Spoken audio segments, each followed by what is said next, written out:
اور اپنے جسم کی نمائش کرنے والیوں، صرف 2 گز کپڑے کے اندر تمہیں لپیٹ دیا جائے گا،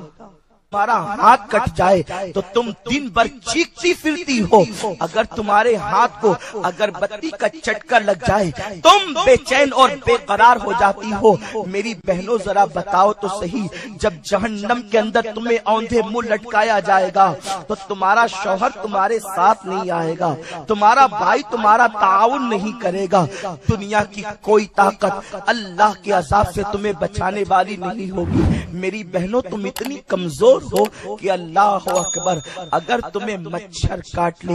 تم مچھر کے ڈنک کو برداشت نہیں کر سکتی، اگر تمہارے وجود پر مکھی بیٹھے، بار بار مکھیاں تمہارے چہرے پر بیٹھے تو تم بے چین اور بے قرار ہو جاتی ہو، حتیٰ کہ نیند سے اٹھ جاتی ہو۔ تم چھپکلی اور چوہے کو دیکھ لیتی ہو تو اپنے کچن روم سے بھاگ کر کے اپنے شوہر کے یا گھر کے ذمہ داروں کے پاس لوٹ آتی ہو۔ میری بہنوں مجھے بتاؤ تو صحیح، جب تم چھپکلی کو دیکھنے کی طاقت نہیں رکھتی تو وہ خوفناک چہرے والے جہنم کے فرشتوں کو دیکھنے کی طاقت کہاں سے لاؤ گی؟ جب تم چوہے کو دیکھ کر کے ڈر جاتی ہو تو وہ جہنم کے اندر دہکتے ہوئے شعلوں میں ان خوفناک بچھوؤں کا عذاب تم اپنے جسم پر کیسے برداشت کرو گی؟ میری بہنوں اپنے لباس کو تم تبدیل کر کے تم نے بہت بڑی غلطی کی ہے، یاد رکھو۔ دوسروں کو دیکھ کر کے اپنے آپ کو بدلنے کی کوشش نہ کرو، اپنے بالوں پہ اترانا،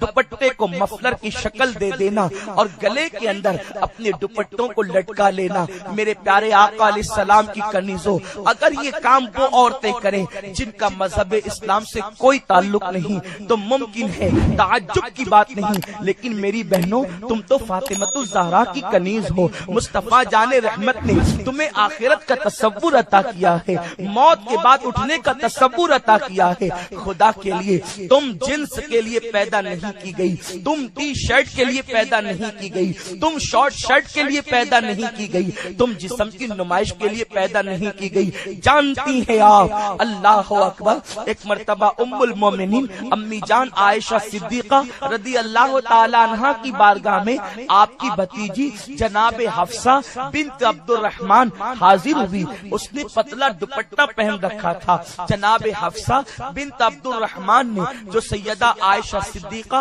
سلام اللہ علیہا کی بھتیجی ہے، انہوں نے پتلا دوپٹہ پہن کر سیدہ عائشہ صدیقہ کی بارگاہ میں حاضری دی۔ ماں عائشہ نے جیسے اس لڑکی کو پتلے دوپٹے میں دیکھا، اس کا پتلا دوپٹہ چھین لیا اور اس پتلے دوپٹے کو پھاڑ کر اس میں آگ لگا دی اور فرمایا کہ تو پتلا دوپٹہ پہنتی ہے، پتلا دوپٹہ پہننے کی اجازت نہیں۔ اور اس کے بعد اپنا موٹا دوپٹہ اس لڑکی کو اڑا کر کے فرماتی ہے، اللہ کے رسول صلی اللہ علیہ وسلم نے فرمایا کہ جو عورتیں اتنا پتلا دوپٹہ پہنے کہ اس سے بالوں کی سیاہی نظر آئے، ایسی عورتوں پر اللہ نے جنت کی خوشبو بھی حرام کر دی ہے۔ اس عورت پر اللہ کے فرشتوں کی اور اللہ کی لعنت برستی رہتی ہے۔ اس حالت میں کہ جب وہ عورت پتلا دوپٹہ پہنتی ہے اور اس سے بالوں کی سیاہی نظر آتی ہے، میں تم سے پوچھنا چاہتا ہوں، اگر دوپٹہ اتنا پتلا ہو جائے کہ بالوں کی سیاہی نظر آئے تو اللہ کی لعنت برسے، فرشتوں کی لعنت برسے اور اس پر جنت کی خوشبو حرام ہو جائے، تو وہ عورتیں جو باریک اور پتلے لباس پہن لے، مردوں کی طرح لباس پہن لے، آقا کریم صلی اللہ علیہ وسلم کی کنیزوں ام المومنین امی جان عائشہ صدیقہ رضی اللہ تعالی عنہا فرماتی ہیں کہ جو عورتیں مردوں سے مشابہت کرتی ہیں، ایسی عورتوں پر میرے آقا نے لعنت فرمائی ہے۔ اور لعنت کا مطلب یہ ہے کہ جس پر لعنت پڑ گئی آقا کی، وہ ہمیشہ کے لیے اللہ کی رحمت سے دور کر دیا گیا۔ اللہ اکبر، تم جنس پہن کر کے نکل رہی ہو، جنس پہننے کی اجازت تو بالکل جو تنگ اور چست جنس ہے اس کی اجازت تو علماء نے مردوں کو بھی نہیں دی ہے۔ بالکل جلد سے ٹچ جو پینٹ پہنی جاتی ہے اس کی اجازت تو مردوں کو بھی نہیں، تم پہن کر گھر سے نکل رہی ہو۔ علماء منع کرے تو یہ بات کہی جاتی ہے، ان مولویوں کو کیا سمجھتا ہے، ان مولویوں کو کیا ہے یہ تو دقیانوسی فکر والے لوگ ہیں معاذ اللہ، یہ تو پرانے دور کے لوگ ہیں معاذ اللہ۔ سن لو، اگر تمہیں دنیا میں ترقی کرنا ہے یا آخرت میں،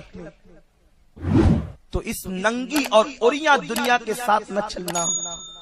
اگر دنیا اور آخرت کی ترقی چاہتی ہو، آؤ 14.5 صدیاں پیچھے لوٹیں، آؤ مصطفیٰ کریم کے حسین دور کی طرف چلیں، وہ دور جس دور کے اندر